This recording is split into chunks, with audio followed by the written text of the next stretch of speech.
MTA TV, media syiar Islam. Para hadirin dan hadirat rahimani wa rahimakumullah, Allah Subhanahu wa taala mengatakan dalam ayatnya, "Faman kana minkum maridan 'ala safarin fa'iddatun min ayamin ukhra."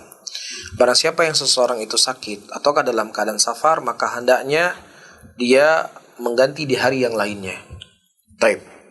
Datang hadis dari Aisyah radhiyallahu taala anha, "Kana alayya shaum falam astati an aqdiha illa fi Sya'ban."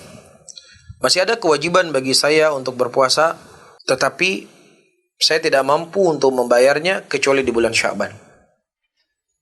Dengan hadis ini para ulama mengatakan, akhir daripada puasa yang harus dibayar oleh orang yang belum membayar puasa lah bulan Sya'ban.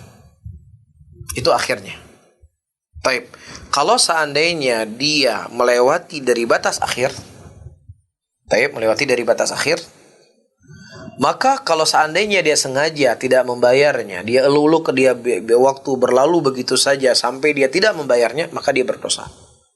Dan dia harus bertobat kepada Allah Subhanahu wa taala dari apa yang telah dilakukan.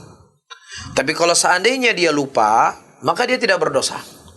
Namun orang yang tadi lupa ataukah orang yang sengaja untuk tidak membayar puasa sampai melewati puasa setelahnya, kedua-duanya juga wajib untuk membayar puasa itu tadi. Karena Allah mengatakan fi ayamin ukhar, maka digantikan pada hari yang lainnya.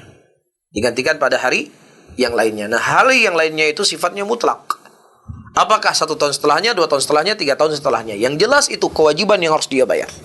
Semakin lama dia tidak membayar, makin semakin dosa yang akan dia tanggung kalau dia tidak sengaja untuk tidak membayarnya. Adapun apakah melipat ganda, wallahu a'lam bishawab, dari zahir ayat dan demikian disebutkan oleh sebagian para ulama, dia tidak dilipat gandakan, tapi dia harus bertobat kepada Allah kalau seandainya dia menyanyiakan dari batas waktu akhir yang telah Allah berikan kepadanya.